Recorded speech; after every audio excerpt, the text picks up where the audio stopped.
अस्सलाम वालेकुम friends. Drama serial तेरे बिन बहुत इंटरेस्टिंग और अहम मोड़ पे आ गया है। मुर्तसिम का गुस्सा इस वक्त उरूज पे है। मुर्तसिम मीरब से बहुत मोहब्बत करता है और वो इसकी सब गलतियों और कोताहियों को दरगुजर करता चला आ रहा है। मगर रुहेल से मिलकर मीरब ने मुर्तसिम की गैरत पे जो ताजियाना लगाया है वो उसे भूल नहीं पा रहा। रुहेल का मुर्तसिम के सामने मीरब से इजहार मोहब्बत करना और उसका हाथ थामना बार बार मुर्तसिम के सामने आ रहा है। वो अपने गुस्से को कंट्रोल करने के लिए बाहर लॉन में बैठा है, मगर इसका गुस्सा काबू में ही नहीं आ रहा।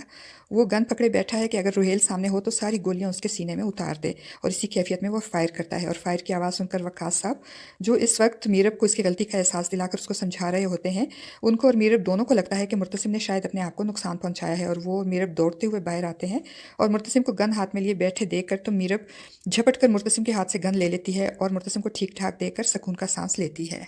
मुर्तसिम खुद को कंपोज कर लेगा और वो और मीरब दोनों हवेली वापस चले जाएंगे। मीरब को अपनी गलती का एहसास होगा और वो मुर्तसिम को बताएगी कि वो रुहेल से नहीं बल्कि सबा से मिलने गई थी। रास्ते में रुहेल उसकी टैक्सी रुकवा के ज़बरदस्ती उसे अपने घर ले गया था। मगर मुर्तसिम को मीरब की यह ज़बरदस्ती वाली बात हजम नहीं होगी, क्योंकि वो जानता है कि मीरब को वो उसका शोहर होते हुए, उसके निकाह में होते हुए उसकी मर्जी के बगैर हाथ नहीं लगा सकता। तो फिर रुहेल कैसे उसे ज़बरदस्ती अपने साथ ले जा सकता है। मुर्तसिम के दिल में मीरब की तरफ से बदगुमानी आ जाती है और रुहेल से मिलना और रुहेल का मुर्तसिम की मौजूदगी में मीरब से इजहार मोहब्बत एक फांस की तरह उसके दिल में चुभ जाती है। और वो अब मीरब से खिंचा खिंचा और चुप चुप रहने लगेगा। और मुर्तसिम की ये चुप और उसे नज़रअंदाज करना मीरब को परेशान करेगा। और वो मुर्तसिम को मनाने के लिए, उसे दोबारा से चेयरअप करने के लिए अपनी तमाम कोशिशें करेगी। वो मरियम से पूछेगी कि मुर्तसिम क्या शौक से खाता है। मरियम उस पर तंज करते हुए कहेगी कि सोच रही हूँ। और इतने में माँ बेगम वहाँ आ जाएंगी और कहेंगी कि मुर्तसिम बिरयानी शौक से खाता है। और फिर मीरब मुर्तसिम के लिए अपने हाथों से बिरयानी बनाएगी और मेज़ पर लगाकर खुद भी तैयार होकर मुर्तसिम का इंतज़ार करेगी। और माँ बेगम भी मुर्तसिम को बताएंगी कि आज मीरब ने तुम्हारी पसंद की बिरयानी पकाई है। तो मुर्तसिम खाना खाने से इनकार करेगा, जिसमें माँ बेगम परेशान हो जाएंगी कि ज़रूर इन दोनों के दरमियान कराची जाकर ऐसा कुछ हुआ है जिससे मुर्तसिम मीरब से सख्त नाराज़ है।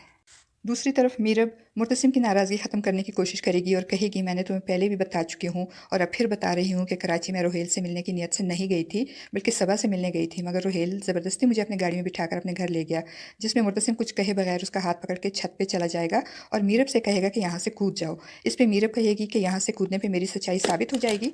तो मुर्तसिम अपने गुस्से को काबू करते हुए कहेगा कि हाँ, जंप करो अभी। और मीरब सचमुच में छत से कूदने के लिए दीवार पर चढ़ जाएगी और यकायक मुर्तसिम आगे बढ़कर उसे थाम कर गिरने से बचाएगा और कहेगा कि एक वादा करो। मगर मीरब की ईगो एक बार फिर उसके आड़े आकर उसे वादा करने से रोकेगी और वो ये कहते हुए वहाँ से चली जाएगी कि मर जाना वादा करने से ज़्यादा आसान है, क्योंकि उसे पता होता है कि वादा करने का मतलब यही है कि वो मान जाए कि उसने गलती की है। और मीरब की अना इसको अपनी गलती का इतराफ़ करने से रोकेगी।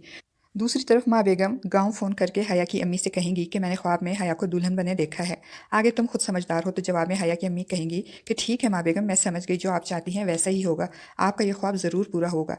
मगर माँ बेगम यहाँ ये नहीं बताती कि हया की शादी किससे होगी। सो डियर फ्रेंड्स, आपको क्या लगता है, क्या मीरब और मुर्तसिम के दरमियान गलत फहमियाँ और बदगुमानियाँ ख़त्म हो जाएंगी या मज़ीद बढ़ जाएंगी, और हया की शादी किससे होगी? अपने राय का इजहार ज़रूर कीजिएगा।